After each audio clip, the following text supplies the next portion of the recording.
spaces have so many functions, uses, and users, but the complexity of cities, including its spaces and users, makes urban spaces such an interesting subject for research and discussion.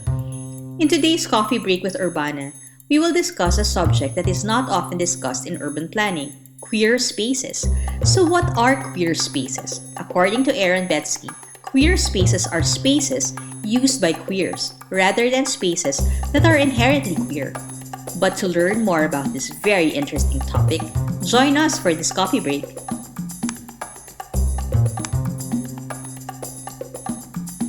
Hi, it's recording. Yeah, There I you can see it. go. So hi. Hi everyone and welcome back to Coffee Break with Urban. I'm having my virtual coffee break with my good friend Edson Sabalpin. He's an architect, he's a historian, he's also an academic. He is I would love to actually read your bio, your very long bio, but because I really want to, to introduce you properly. He's actually I'm very proud to say that he's now the newly appointed professor of practice in design thinking and the director of the social innovation and social and entrepreneurship program at the School of Architecture at Tulane University in New Orleans. So he will be moving there soon, and he will be teaching really. Are you teaching bachelor's or master's or both? Probably both. So we're Both, dealing. yeah. And then actually, Edson used to teach at the University of Cincinnati School of Architecture and Interior Design. He was also the curator of the Philippine Pavilion at the 60th Venice Architecture Biennale in 2018, and the title of their entry was the what they call that the city who had two navels, right? Yes. And he also wrote he edited a book on that as well, and he has 25 years. Oh, shall I say that? It already Well, dated you. yeah, exactly. So he's still very young. He looks very young, Thank you. We're um young. We're both yeah, young. we're still very young, we can Yes. still catch up with the millennials. So he also has what you call this design consultancy called Taller Kayumangi, or a Brown Workshop at in Cincinnati and in Manila. Are you going to open one also in New Orleans? Probably. Yes. Yeah, that would Probably. be great, no? Yeah, so here we are going to talk about queer spaces. He actually wrote his dissertation on that, right, Mm. Edson? He Actually, talked, on yeah. I, Was it your I wrote an article dissertation? about it. Oh, Um, okay. mhm. Yeah, and then we're going to talk about queer spaces, what it's all about, and what because not a lot of people know about queer spaces, and not a lot of people discuss these things because for some people they find it like planning, urban Mhm. planning, architecture is just black and white. You design Yes. something for the community, buildings, roads, cities, networks, and all that, but you don't people don't realize that there's so many layers in planning, and this is Yes. something exciting for me to talk about, because it's no one talks about this. So Yes. what better platform than Coffee Break with Urbana to talk about queer spaces? So Yes. here's Edson, and welcome to Coffee Break with Urbana, my dear friend. Thank you, Audrey. Thank you so much for having me. This is an exciting topic to talk about because I think, as you had pointed out, nobody really talks about it. Nobody even acknowledges it. I mean, not nobody, but it's rarely talked about, and I think that's precisely why I wanted to write about it. And I wrote an article about it many years ago, precisely to bring the attention to such spaces, as you said, because normally in cities, these are actually spaces that are neglected. They're sort of rendered invisible because of for many reasons, political, of course, social cultural. and sometimes also economic reasons. So definitely, it's a topic that is also very close to my heart. Yeah. Um, Edson, I'm very curious. How, number one, how did you start um, investigating about queer spaces? And or maybe first, maybe Yeah. first before that question, what is a queer space? Okay. So that Sure. everyone will be, up to speed with us. Sure. Thank- that's a very good place to start. Mm-hmm. So there are many definitions of queer spaces, but one of the definitions that I start with Mm-hmm. was a definition that was written by Aaron Betsky, Oh who yeah, was I a read that. curator. He's also an Mm-hmm. academic, and Mm-hmm. he's also an architect. And he wrote a book called Queer Spaces back in 1994, 95. And the way he defined it at that time, he said that queer spaces were spaces that were used by queers specifically for sex. Mm-hmm. Okay, so if we were to maybe just unpack that a little bit, so he talks about how the idea of spaces that are appropriated by queers, right? Mm-hmm. And he means by queers, of course, the more sort of general definition of which includes, for example, homosexuals, who have felt that they have been taken out of the city, for example, or have not been included in the city, and specifically the ways then that they are able to carve out spaces for themselves in the city because they have been disregarded and excluded. And so he talks about in his book the notion of these spaces that are being appropriated specifically by queers, and then but his discussion focuses on using the spaces specifically for sex. And so he investigates across history how queer spaces have been sort of created because for example gay men have not been able to have sex, and so their only way to have sex in the city is to actually go to spaces such as public restrooms, Mm-hmm. in the parks, in kind of spaces that are not necessarily were not originally designed Mm-hmm. for that, but then they use it like the restroom. A public Yeah. restroom is supposed to be for a space where you can go to pee and so on, Mm-hmm. right? But then this is exactly then where they would appropriate it so that then they can have sex because they couldn't have sex in other places. So that's what his definition Mm-hmm. is, what he focused on. Mm-hmm. I, however, would like to expand his definition when I Yeah. use the way when I use the word or the term queer spaces. I would use it as a more general sort of way of queers appropriating spaces. Mm-hmm. That's it, right? So Mm-hmm. it's not, for me, it doesn't necessarily need to be just for sex because Mm-hmm. queer identity is not just limited to sex, Mm-hmm. Yeah. but it's any kind of form of appropriation, Mm-hmm. of claiming their space within Mm-hmm. the city. Mm-hmm. So that's how I kind of use that notion, and I say that because I think that for one, what I guess like what I was not necessarily agreeing with Aaron Betsky was that, but queer identity is not just about Yeah. sex, right? So Correct. which Yeah. means that spaces that have been appropriated by queers is not, for me, not only just limited to any kind of sexual activity. It could be any activity. So but what's Mm. crucial Okay. though, what's crucial for me is that, and why then there's such a thing as queer spaces, because it's an active it's an action that's done by queers, Mm-hmm.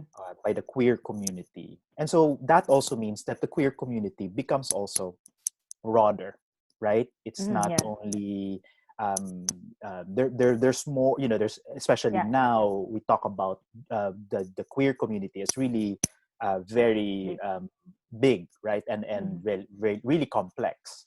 Mhm. So which means that it's not only just about queer men, or gay Yeah. men. Gay It men. can Yeah. be broader in Yeah. that sense. So that's for me, that's Yeah. how I use the term queer spaces, Mhm. and which we can talk about. Like, there are of course Yeah. many Yeah. manifestations, of course, in the city. So on that note, because I did mention earlier to you that I read something about gay Yes. spaces, gay neighborhoods, gay Neighborhood. communities, Yes. neighborhoods, yeah. Yes. I like that, neighborhoods. Neighborhood. Yeah. Yeah. What is the difference between a gay space and a queer space, or is it the same?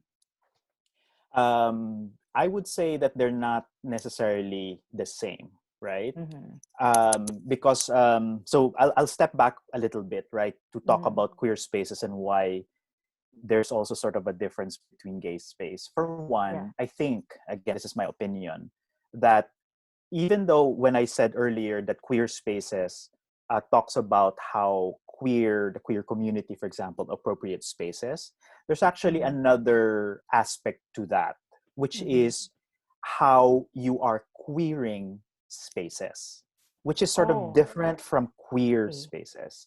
And that means, though, queering as Yeah. an active Oh, okay. and a form of protest and a form of Mm-hmm. subversion, which may or Mm-hmm. may not Mm-hmm. just not necessarily be limited to queers, right? Mm-hmm. So there's also this idea of queering as an action and as a Mm-hmm. political act, right? Mm-hmm. So Mm-hmm. Okay. you can also interpret queer spaces in Mm-hmm. that way, that Mm-hmm. spaces that have been used also for any kind of subversion, Mm-hmm.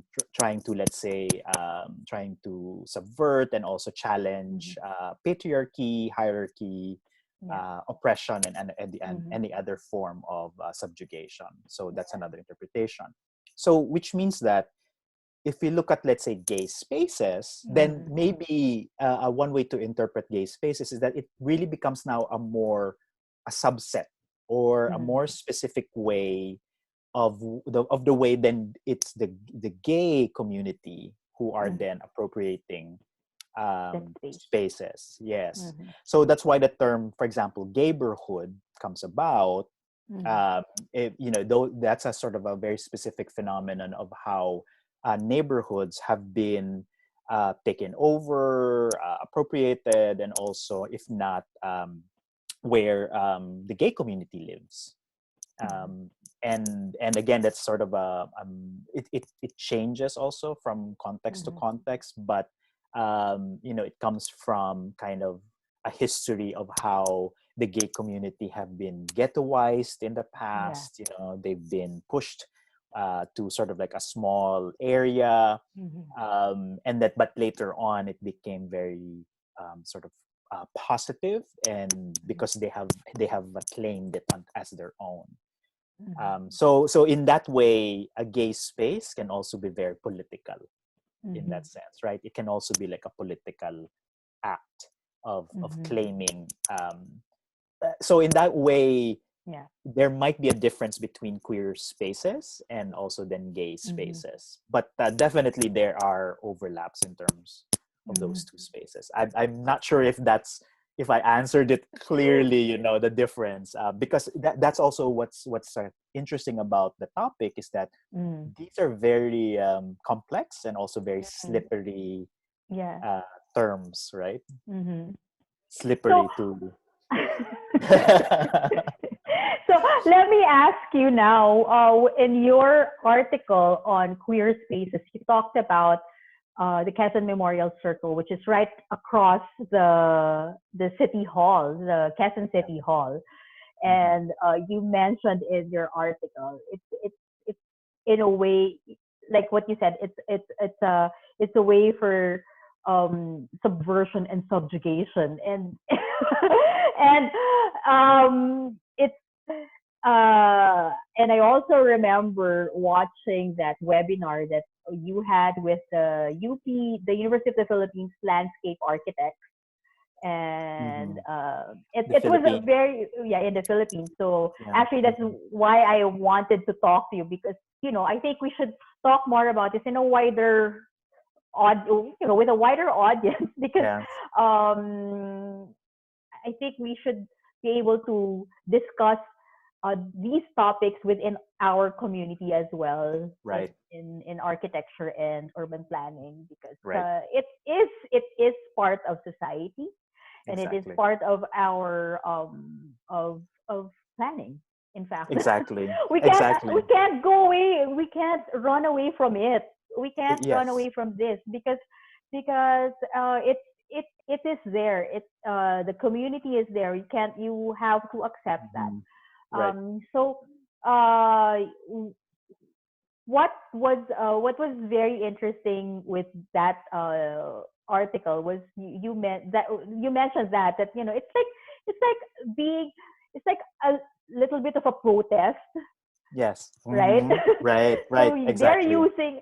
Can you explain to us? Can you describe how Yes. the components are in Quezon City Yes. Memorial Circle? So I'll maybe just summarize a little bit Yeah. what I wrote about Mm-hmm. that, right? So the article was called Rampa, and the idea was, I was looking at, as you said, the Quezon Memorial Mm-hmm. Circle, which is in the heart of the new capital city of Quezon City, right? So Quezon City was the capital city of the Philippines from 1939 until 1972, if I remember it correctly. But the idea was that then the Quezon Memorial Circle, which is this huge roundabout uh, that then connects five roads within Mm-hmm. the city that then leads to different parts of the city, was really considered the heart of the city at that time. And as you mentioned, the Quezon City Hall is around it. Then there also are other government agencies Mm-hmm. um, around the periphery of this Mm-hmm. roundabout, rotonda, as they call it Yeah. in the Philippines, right?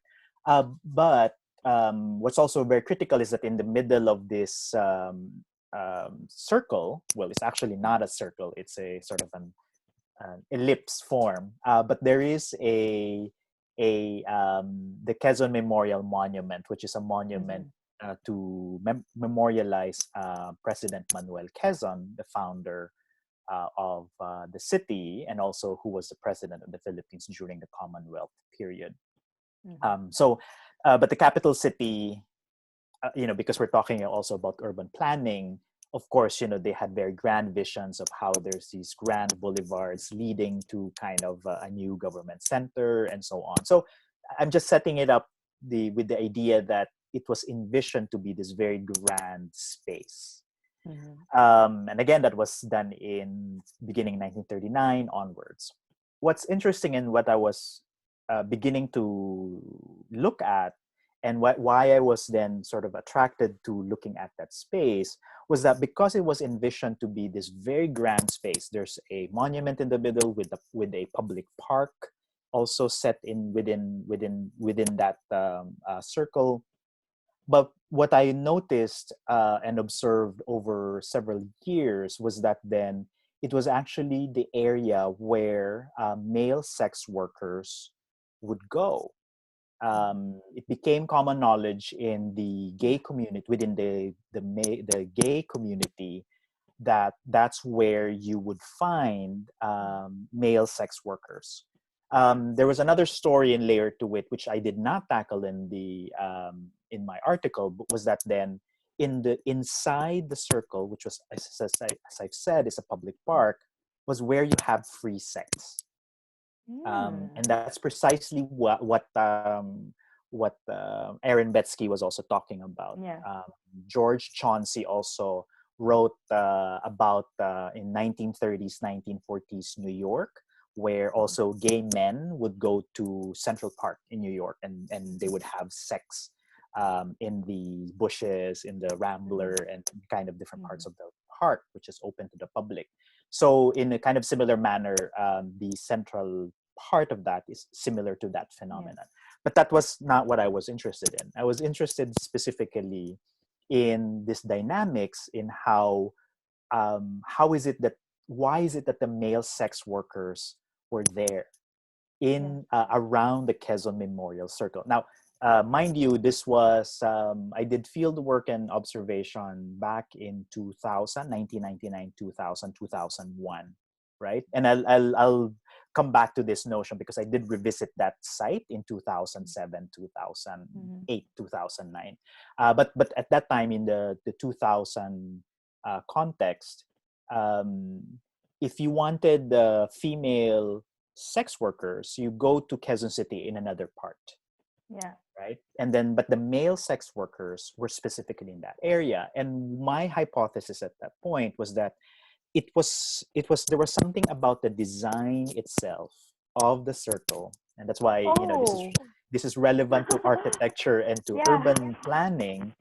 That it's my hypothesis is that it's partly because of the physical shape of the circle being round, being huge, and that it was also the dynamics that of how cars coming from the southern part or the sort of the western part of the city would go there, coming from Manila, from Mhm. Makati, and so on.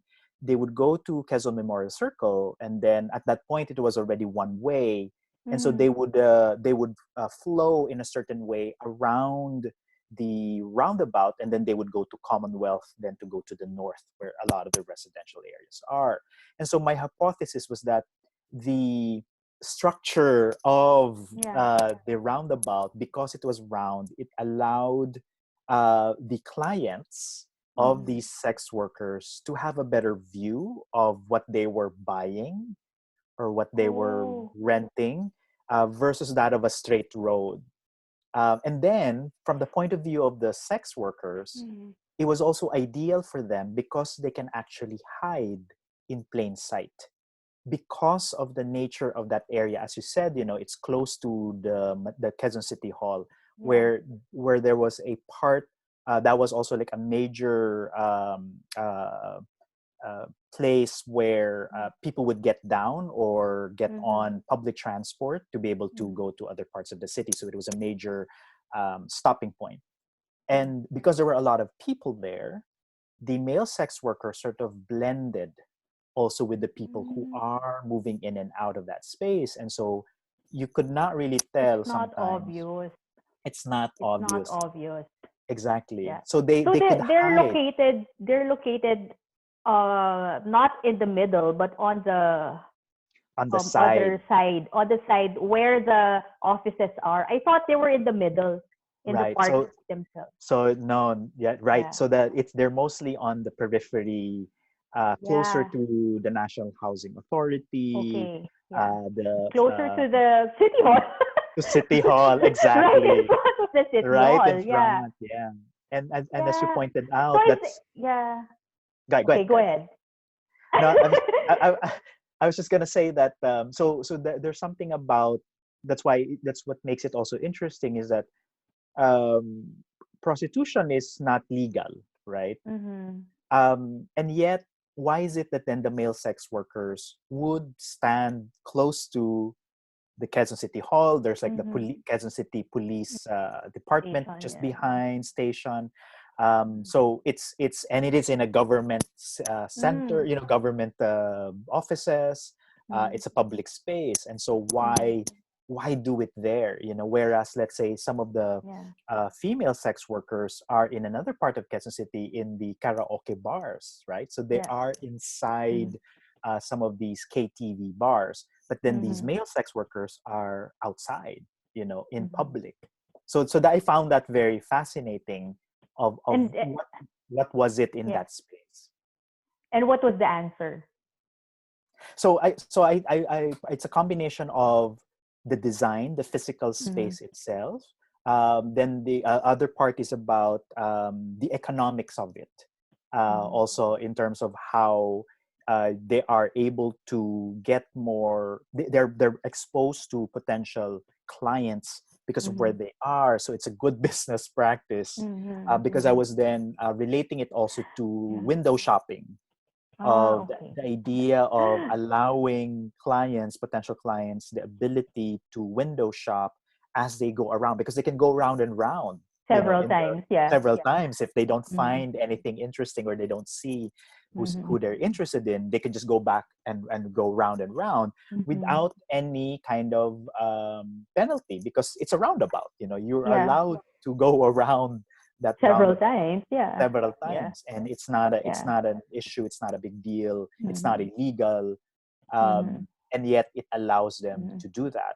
When the clients are in their cars, they're able to scout the area and then window shop. Mm-hmm. So there's a lot of economics of it also, and then of course the kind of the cultural component of it is that Mm-hmm. then how sex work, of course, is not there's a lot of um, sort of negative view about it, Yeah. because the Philippines is a primarily Catholic Christian country. Mm-hmm. So Mm-hmm. there's that, there are a lot of those layers. And then but I think for me, like what I wanted to highlight with that idea, and which goes back to the idea of queer spaces, is that but the sex workers were active in choosing that place. They chose that place, and Mm-hmm. that it was an active way of appropriating the space for them, given the constraints that they had, Yeah. and given that they were not allowed to do it. And so this was for me a very creative way of being able to adjust and adopt Mm-hmm. within a city Mm-hmm. that's not friendly to them, Mm-hmm. that is very oppressive to them, and yet they were able to find a space for them. They And I were think able to claim a claim space, and in fact, it became known to be a yes, place where you can find these male sex workers. exactly, Yeah. exactly. And as you said, that's why it's interesting, in the context within urban planning, because then we can think of how cities are planned and designed, Mm-hmm. and they're planned and designed with a certain intent. But I Mm-hmm. don't think the planners of Quezon City ever planned that that's Plan. where the sex workers would go, right? Exactly. Exactly. I mean, I don't think any planner or anybody thought that, hey, like a transport planner, I'm going to make a long highway along Quezon Avenue where female prostitutes will be peddling. Right. No one planned this, but it No. happened. It happened. Right. Yeah. Right. It's because those are the areas that we know in Manila, are actually spaces where you can find um, sex workers. Right. Right. Definitely, female sex workers are along Quezon Avenue, like what you Right. said, and then there's also, but and then usually female sex workers are have the advantage of working in a bar. Right. In fact, yeah. So like in JP Rizal in Makati, Right. right? Right. I'm not sure if Ermita is still like that, but it used to be like that, right? Ermita. Mm-hmm. Mm-hmm. So Right. those were the known places. Right. But for the male sex workers, it's not really, people hear about the bars, the gay bars, Yes. but Mm-hmm. but it's very few. Mm-hmm. I think. I And think. I mean, I've never and been. I actually wanted to go. and you that's what's know. also very interesting about I don't claim, at least in my article, that this is the only type of queer Yeah. space, right? This is Mm-hmm. only one type of queer space. And because as I mentioned earlier about ways of appropriating and claiming the Mm-hmm. space, this is just one, right? Mm-hmm. And some gay spaces can also, or queer spaces can also be the bars in themselves, the gay Yeah. bars, public restrooms, as Yeah. Aaron Betsky Oh, and George Chauncey. yeah. And I remember during the webinar, one of the folks in the webinar, I forgot. Was it What's his name? He was from UP, I remember. I think it was Percy or Percy, something. yeah, Percy. Yeah, He Percy. said Yeah. he also mentioned cinemas, Yes, cinemas, exactly. right? Yes. Old cinemas. Mm-hmm. So Mm-hmm. it's very very interesting. It's very interesting to talk about. Uh, and when you talk about queer spaces, so we talk about Manila, and you also mentioned about New York, Mm-hmm. Central Park as some spaces in Central Park because it's so big anyway. Right, right. It's so big anyway, so you don't know. It's very convenient to do so many things Right, in in exactly. in in Central Park. So, are there other queer spaces that you've noticed in your travels around the world? You Mm-hmm. were in Italy. Were there any in Italy? So But so then, what's interesting also, yeah. that's another aspect about, so for example, as Mm-hmm. as a gay man, right? As a gay Yeah. man, and then how do you actually find some of these queer spaces? Mm. There are some guides, in fact. Oh yeah. Mhm. There are guides. There was one called the Dameron Guide, that's specifically targeted for gay men. And Mm. what it points out to you, I don't think it's being published anymore, but it used to be published out of Germany, if I remember it correctly.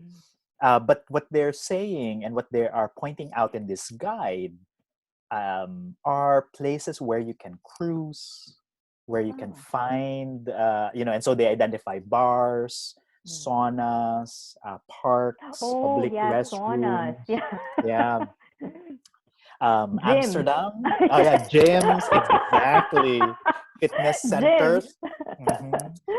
And Gyms. what's interesting, that's why one of the aspects of queer spaces, and that's why also I titled my paper Rampa. It's Mm-hmm. because of it's this process of cruising, right? Yeah. Mm-hmm. Of seeking somebody to have sex with, or to meet up with Mm-hmm. somebody. So and the term rampa was a term that was used by the gay community in the Philippines, um, to showcase yourself, or to sort Yeah. of show off, not To flaunt. to flaunt, exactly. Yeah. Rumampa, right? Mm-hmm. Rumampa, which, Yeah. as you know, it's kind of taken from rampa, which is sort of like Like ramp. Spanish, like Yeah. meaning Like ramp, right? yeah. Like ramp modeling. It's Ramp, basically that. It's exactly, yeah. exactly. That's the I know my term, sweetheart. yeah, yeah, yeah. No, but it's just for the benefit of Yeah, no, I'm just kidding. Of course, of your for audience. everyone. Yeah, because Yeah.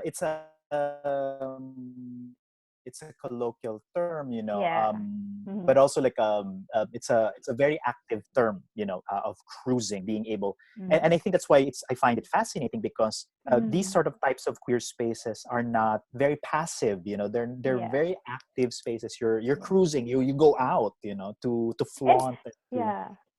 And I think I also like the fact that when you talked about queer spaces in your article, is that it's not solely for queers. It's not only yes, for queers. It's not. yes, We're not talking about this is solely used by queers. It's a space used by both homosexuals and heterosexuals. It's right, not. It's not um, exclusively for yes. their use. It's something that people like we mentioned gyms. I mean, Hmm. it's Everybody can use gyms, right? everybody can use a gym. It's just that there when you say queer space, it's like very active that Hmm. you're queering, like Hmm. Yeah. queers use it for queering, for rampa, for Right. Hmm. like trying and to be honest, don't we all do the same? No, and you're right. No, and I'm Don't glad. we That's all do why the same?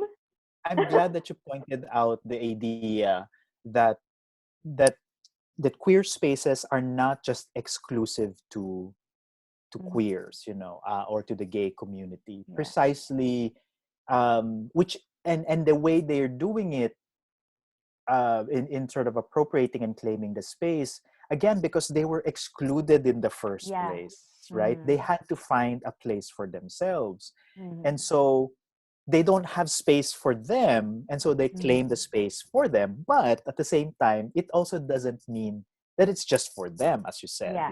It's not Mm-hmm. just exclusive for them. And I think that's what's also fantastic about the phenomenon of queer spaces, because it's not what heteronormative spaces are like, Mm-hmm. that Yeah. it's completely exclusive. It usually exists parallel, Mm-hmm. to a lot Yeah. of these heteronormative Yeah. spaces. It also exists, but it might be invisible. It might Mm-hmm. Mm-hmm. be, there's an element of time, because, for example, Yeah. those sex workers, Mm-hmm. that doesn't happen all day. There's a very specific Mm-hmm. Yeah. time period, like around 11 o'clock in the evening to about 3 o'clock in the morning.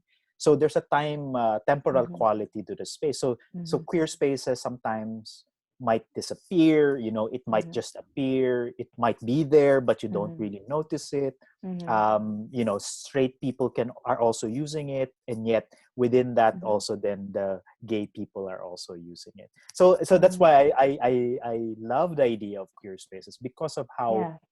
it as you said, kind of like queering, it really challenges our idea of what spaces Yeah. are, right? Mm-hmm. Of Yeah. what our notion of Yeah. what a space should be. Yeah. It's kind of like a very, for me, like very liberating to be able to think Yeah. using that idea. Exactly. Yeah. And I think planners like us, planners, architects, designers like us should also be very sensitive to this, because Yes. we we cannot take away that spaces actually also um, shapes our identity, or Yes. vice versa, right? I mean, it's Yes. something, like, isn't I that's why somehow I also feel that it's very important in our profession that we also study sociology. I think Yes. it's I very, agree. very interesting, because we have to talk about culture, and Mhm. how our design actually affects our culture, in the same way that how how these, you cannot take it away from each other.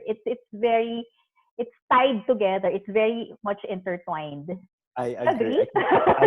I completely agree. I think, Mm-hmm.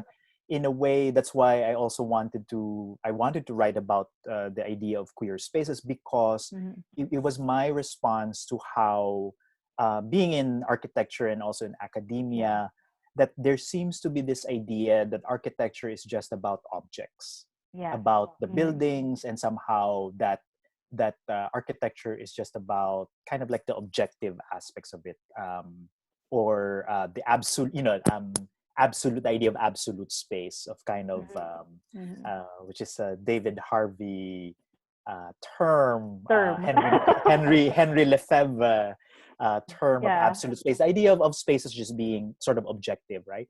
Yeah. And as you said, I agree that we need to study sociology, anthropology, because architecture and cities, for example, and planning is really about people, Yeah. right? Exactly. And Mm-hmm. so how do you Mm-hmm. even design and how do you plan for people if you don't understand people in the first Yeah. place, right? Yeah. How they move, how they act, how they use a space. It's a Mhm. I had this discussion before, because I remember when I was starting off as a planner. Of course, Mhm. you had this. You were trained as a designer, so you Yeah. have this, like, one track mind that I will design this entire community the way I want it. You put the way I want it, the way I think it should be designed, Right. It's just without from even you. without even Mhm. observing the people. I want Right. something that's, like, you're just thinking about, of course, the environment, where the flow of the wind is, those basic things. And Mhm. then, not thinking that it will actually affect the people around. Mhm. Why is it that, and later on you realize that after, like after working as having that mindset, and you observe your older your supervisors, you're the Yeah. older architects, and then you see that, okay, so why is it that their work is not being used properly? Like for Mm-hmm. example, in the Philippines, when they built the tenement housing, Mm. why is it that people, like they were so angry that the Hanging. people exactly, the people started hanging their underwear in front of their Yeah. clothes in front of the tenement housing, because, Yeah. and it's tenement housing, for everyone's knowledge, in the Philippines, it's like a social housing for, Mm-hmm. you, they were, I think they targeted urban poor in it. Yeah. They're Mm-hmm. located Right. in that area, and not thinking that, you designed it because you had that same idea in how the Chicago boys, Mm, right, yeah. did it, right? So, Yes. okay, let's copy that one, let's put it here, Yes. not thinking that, culturally, the Filipinos, they hang their clothes, The they clothes. Yes. you have you have to put a space at the back for the laundry, or in Right. front, or whatever. Right. They did not even think about, a lot of Filipinos love gardening, Right. so they Mm-hmm. started putting pots in the hallway. Yes. Remember that? Like Yeah. the people, Mm-hmm. yeah. So they started putting pots in the hallway, and now that now people have realized that, no, you should not plan it that way, because there's a cultural Mm-hmm. element. You have to observe the Exactly. culture. People like, people like planting stuff. Mm-hmm. Right. So Right. definitely they will put. I remember visiting a tenement housing, and there were you're going. We were going up the stairs, and Mm.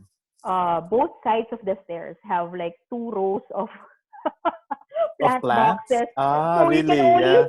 you can only walk in one, So, one line. right. And then the I think people from NEC, they were so angry that why are these people putting it, and they were telling the homeowners, don't put it there. But then, if you think But where about do it, you like, put it? because they Yeah. want to put, they want to have, that's the way, that's how Yeah. they see they Right. can beautify the place, Right. Exactly. you know. The So and the idea of the hanging the clothes also is that mhm, um, for one is that, well, they don't have washing machines and they don't yes, have dryers, so mm, they're used to hanging clothes to dry, air dry it, or to sun dry it. And yeah, so correct, where do you put it, and so mm, you're right, the idea of culture, of understanding the yeah, culture of the people, and then being able to then design accordingly. And so that's why I think, like, to go back then to to the queer queer spaces. space, right, in Yeah, that sense. What I'm just reminded also, um, with when you're saying that, is that one of the things that I also want to caution people is that we cannot also just generalize queer hmm, spaces, yeah, right? That mm, there are also cultural differences between different hmm, neighborhoods, or queer spaces or gay mm, spaces around the world. So, for example, right, yeah, you were asking me earlier about some other types of queer spaces. So, some of the claimed neighborhoods, like for example, Castro District in San Francisco. hmm, There's also Boys Town in Chicago. So they're even marketed and they're even branded as mm, gay neighborhoods. So in Boys Town, for example, in Chicago, the main drive, they even have pylons with rainbow flags around it that are oh nice, permanent. So okay, they really mark it as yeah, a gay it's like a neighborhood. territory. Exactly. And and so, it became, because it was also very expensive, Hmm, and so that's where also, like, the real estate value became, it went up once it was then hmm, also claimed by yeah, the gay community as they went in and renovated and rehabilitated some of the old spaces. So that's another kind of Yeah. another type of Yeah. gay spaces maybe, which in sort of planning, Mhm. you can kind of look at. But again, Yeah. the point also is that what maybe is happening in Chicago, in Yeah. Amsterdam, in Yeah. Tokyo is not necessarily the same with Manila or even Yeah. Cebu and Davao. Or yeah. Yeah. Or They're Paris also or or yeah. yeah. So Yeah. that's why even in the Philippines, it's also interesting to see in different cities of the Philippines kind of like the queer spaces, because they're also Mhm. not the same everywhere. Yeah. So I wanted to also just kind of highlight that and caution Mhm. people to generalize, as in Yeah. any Yeah. any kind, right? Don't Yes. stereotype. Yeah. Yeah. And because like what we always say is that there's no one size fits all. Exactly, Yeah, exactly. definition, I think. Yeah. I uh, Exactly. I'm curious now with the new technology that we have. Like we're Mm, yeah, I remember yes, like what is happening to the queer spaces and yes, how does it how has it infiltrated technology? yes. Very What's yeah. fascinating. That's a very fascinating aspect. Mm-hmm. And so there's a follow up to my research, right? Mm-hmm. That so I said earlier that that field work and the observations and kind of the phenomenon of the male sex workers around Quezon Memorial City Hall, Quezon Memorial Circle, and in front of Quezon City Hall. That was in 2000, Mm-hmm. 2000, 2001. So as I said earlier, that I revisited the area back in 2007, 2008, 2009. And and that's precisely, I think, where your question also comes in, is that one of the things that then I noticed in 9 years, 10 years after, was that they were gone.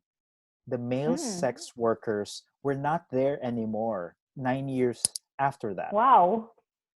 Because they And just then text. so that's so I wanted to investigate, right? Why? What happened to them? And that's precisely the one of the components of it, technology. So Really? because of technology, the queer spaces have now also then migrated partly to to virtual space. So Wow. what technology and what the internet allowed people to do, because cruising in the 2000, early 2000, late 90s type, was that you cruise to go out and see people, right? Physical. The internet, however, allowed cruising to happen virtually. Mm-hmm. So what happened was that then people were texting. Facebook at that time was actually being used for cruising. There were Mm-hmm. other websites as well, Yeah. MySpace, MySpace. Friendster, Friendster. Friendster. So obsolete. I know, right? And it really dates us, right? But those were some of the platforms by which then people were actually cruising. So the queer spaces then were again also Wasn't there sending. also multiply? Yes, Was multiply. there- Oh, yes, multiply. Exactly. yeah. So the other aspect of it, right, with like multiply, is that then Mm-hmm. because they were free websites that you can create your Mm-hmm. own profile, so some Yeah. of the sex workers now establish their own. That's Website. how their website Oh, through multiply, and that's how cool. they got clients. The other component of this also, aside from and in conjunction with the technology, is that then there was also the rise of massage houses in Oh, Quezon okay. City. So Okay. in a similar fashion that the female sex Ah, workers were in karaoke bars, the male sex workers were now in these massage massage houses. parlors, massage Yeah, houses. massage parlors. And so Yeah. you can then, go there for a massage and then Okay. actually then That's where the term happy ending Yes, Happy that's ending came about. Yeah. right, right. So So it's like uh they offer it, right? Yeah. right, Mhm. exactly. So, but technology is crucial, as you're Mhm. pointing out, because for them to book clients, Mhm. booking, Ah, to book yeah. book Yeah, client, that term that booking. term ang Mm. booking, nasaan ang Mm. booking natin, no? Parang ganon. Oh, yeah. Is related to that. And so they Mhm. use the internet and then the different platforms, social media, also to be able then to actually book clients. Mhm. So that's why Yeah. my hypothesis then is that then that's why they disappeared in the physical space, at least Yeah. around Quezon Memorial Circle, because it was no longer It's not necessary for needed. them. It's Mhm. not needed Yeah. exactly. And so Mhm. they were able to then get clients Yeah. probably more effectively Yeah. through more more efficient and cost effective because exactly you don't have to pay for your jeepney fare, your right. public transportation fare to go to that space and wait there. And of course, you'll get And you hungry. don't, Of course, yeah, exactly, you'll get right. hungry. You have to eat. So And you you're don't just staying. know, and you Yeah, don't know even whether you're going to get get clients a sometimes, booking get a booking, or right. get a booking or not. Yeah. Yeah. And so this way the internet Mhm. allowed you to do that. And also that then it wasn't just, the sex workers themselves, the male sex workers also created the websites for themselves to Mhm. be able to do that, and then the massage houses and the massage parlors also did that. And then the other technology through internet were these dating apps, Mhm. Yeah. like Grinder is one famous one. Grinder, by the way, is the It's like a same spin-off of company. Tinder. Actually, it's the opposite. Tinder is a spin-off of Grinder Ah, because yeah. Ah, Grinder okay. I thought Grinder so. owned, Grinder was the first one before yeah, Tinder. Grinder. Mm. There was actually another one that the Grinder also, the same company launched a straight version before Tinder called Blender. But Blender did not, apparently was not as popular, and then they later Did on not. It relaunched. didn't fly. No, also then made it much easier to Yeah. cruise because then Mhm. it's based on uh, your Mhm. location, right? So Yeah. it's geotagged, and so therefore Yeah. you're able to find people who are close to you, and then do the negotiation and do the cruising online through the app. So that's why, as you said, Mhm. as you pointed out, technology really has a big role in the kind Yeah. of evolving queer space landscape. Mhm. I love this discussion. It's so exciting. It's there's so many things that's happening, and we never get to hear about it. This is something really new. This is Mhm. something really new. do And yeah, do go urban ahead. plan do urban planners, like for example, like when you're in your PhD, does this even been ever mentioned in any of your classes? No. Ah, No. really? No. I'm going to Interesting. let them watch this. A few, you know. And which also shows the complexity of it, right? And that's Mhm. why, as I mentioned earlier, the reason why I also don't want to just limit queer spaces just to sex is because queer Yeah. identity for me is not just limited to sex, because your Yeah. identity is very Yeah. complicated. It is very Mhm. complex. It's very layered. Mhm. So Mhm. I don't want people to just be sort of categorized that Yeah. because you're having sex with the same sex, or what, and other forms of what, And it's however you, yeah. that's it, It's right? Like, yeah. no, that's only part of your identity. So Everyone um has sex. i, So I know, right? It's like, maybe except for those who are really, you know, and not practice. and for people who are not practicing, bless their heart, if that's what they That's want to do, then, then that's what it is, but good for you. good for you, yeah. So but let everybody Mhm. If it works allow for you, people. yeah, go ahead. right? Whatever floats your boat, Whatever as they say, floats your boat, man. right? Yeah, I would love to have another one, and I think really now I'm thinking maybe we should talk to also Jonathan, because it's Yeah, that would be love good. to talk about Yeah, yeah, the what he talked about in his article about yeah, queer culture in disaster. yeah. That's That interesting. There's so many things fascinating. to talk about, Yeah. because Yes. I really want to talk about these things, because it's we have to talk about these things. Mm-hmm, mm-hmm. There are people in the margins. Yes. There's so many people in the margins, and Precisely. I cannot even you know we can start talking about several other layers about it, Yes. but I think um uh we should be open to these discussions, Right. And and the mhm, way that we can move forward is by discussing, right. whether you agree or disagree. Hmm. But But it's a you reality, have to, right? it Yeah. cannot you cannot run away. Right. And that's why I'm glad that you have this program, Platform. Yeah. and that you are also then talking to different people, because as you said, I think if we don't discuss it, then I think it will then continue to marginalize people if we Mm-hmm. don't even acknowledge that it exists. And then I think what was also fascinating when you were mentioning about Jonathan's work is one thing that I noticed is that since I wrote that article back in 2000, and there were not a lot of articles then, right? Since then, it has really exploded and has grown exponentially in terms of Wow. people who are writing about queer spaces, gay Great. spaces, which is fascinating, and which also then goes to show how, again, because of its complexity, there's so many topics that you Mm-hmm. can actually talk about.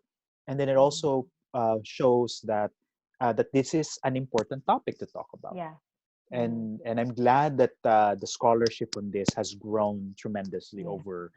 over the last decade or so, Yeah. which I'm hoping that there'll be more people to talk Mm-hmm. about it. Yeah, and that's why I'm glad that you have this program. Yeah. Okay. On that note, because I think we have to close this. Okay. Yes. Yeah. Maybe my last question, or maybe my last request for you is maybe a message Hmm. for for not just the queers out there, but everyone. Mhm. What is your message to the rest of the community? Uh, Queer, non-queer, um, uh, on planning on issues on queerness or queering. Mhm. So I think I'll be directing this primarily to planners, urban Mm-hmm. designers, and Yeah. architects who are very much involved, of course, like in collaboration also with other stakeholders. But the idea that the professionals of urbanists, planners, Mm-hmm. urban designers, and architects, I think one of my biggest message also with my article, and the reason why I'm focusing on and I looked at these queer spaces, is that because that we do have, as design professionals, we do have a huge responsibility, Mm-hmm.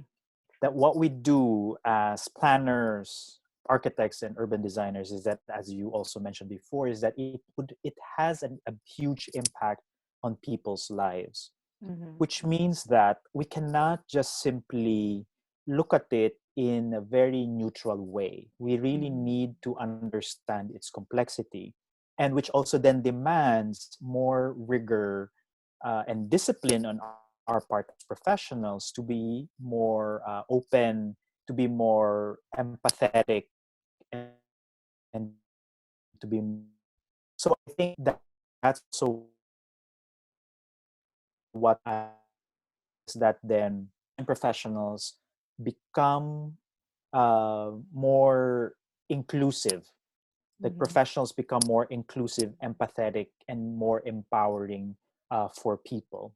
Mm-hmm. That we begin to not just design cities just for the sake of Yeah. making it expensive or just for the sake of profit, you know, Mm-hmm. but really to think about people in the Yes. cities and how we're impacting people's lives.